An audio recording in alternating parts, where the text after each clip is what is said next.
1 अप्रैल 2023 से income tax में हुए इंपॉर्टेंट चेंजेस जिनके बारे में आप सबको पता होना चाहिए। सबसे पहले अगर बात करें एक सैलरीड एम्प्लॉय के लिए, तो सैलरीड एम्प्लॉय का जो टीडीएस डिडक्ट होगा वो न्यू टैक्स रेजिम से होगा। आप सबको पता होगा कि न्यू टैक्स रेजिम एप्लीकेबल हो गई, जिसमें 7 लाख तक की इनकम पर कोई टैक्स नहीं है।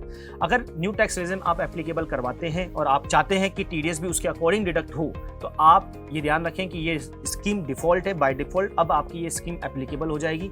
लेकिन आप चाहते हैं कि आप ओल्ड स्कीम से ही टैक्स या टीडीएस डिडक्ट करवाना चाहते हैं, बिकॉज आप डिडक्शंस का बेनिफिट लेना चाहते हैं, तो ये बात आपको अपने एम्प्लॉयर को बतानी होगी। आपके बताए बिना आपका एम्प्लॉयर ओल्ड टैक्स रेजिम से टीडीएस नहीं काटेगा, वो न्यू टैक्स रेजिम से ही टीडीएस डिडक्ट करेगा। दूसरा मेजर चेंज, जो छोटे बिजनेसमैन हैं और जो सेक्शन 44 AD के अकॉर्डिंग अपनी ITR फाइल करते हैं, इनकम टैक्स रिटर्न फाइल करते हैं ITR 4, उनके लिए ये चेंज है कि उनके लिए जो टर्नओवर की लिमिट है इस सेक्शन के बेनिफिट्स लेने के लिए उन्हें बुक्स ऑफ अकाउंट्स बनानी नहीं पड़ती है। तो ये टर्नओवर की जो लिमिट जो पहले थी 2 करोड़ पे, उसे बढ़ाकर अब 3 करोड़ कर दिया गया है। और इसी तरह प्रोफेशनल्स के लिए जो कि एप्लीकेबल है सेक्शन 44 ADA के अकॉर्डिंग, जो कोई प्रोफेशन में है और प्रिजम्पटिव टैक्सेशन के बेस पर अपनी इनकम कंप्यूट करते हैं, तो उनके लिए 50 लाख रुपए तक की जो लिमिट थी उसे बढ़ाकर अब 75 लाख रुपीस कर दिया गया है। मींस 75 लाख रुपीस तक आपका टर्नओवर है, आपकी ग्रॉस रिसिप्ट्स है, तो आपको प्रिजम्पटिव टैक्सेशन के बेनिफिट्स मिलेंगे और आपको बुक्स ऑफ अकाउंट्स मेंटेन नहीं करनी है। आपको एक फिक्स रेट से अपनी इनकम को अज्यूम करना है और टैक्स देना है। तीसरा मेजर चेंज है, अगर आप एक सैलरीड एम्प्लॉय हैं, आपने न्यू टैक्स रेजिम एप्लीकेबल करवा ली और बाद में अगर आपकी सैलरी में कुछ चेंजेस होते हैं और अकॉर्डिंगली आप चाहते हैं कि वापस ओल्ड टैक्स रेजिम में आप स्विच करना चाहते हैं, तो क्या आप ऐसा कर सकते हैं? तो मैं आपको बता दूं, आप बिल्कुल ऐसा कर सकते हैं। बस शर्त यह है कि आपकी कोई भी इनकम आपको बिजनेस या प्रोफेशन से नहीं हो रही हो। मतलब किसी भी तरह की अगर बिजनेस या प्रोफेशन में भी आप एंगेज्ड हैं, तो आप ऐसा नहीं कर सकते। आपको फिर न्यू टैक्स से ओल्ड टैक्स रेजिम में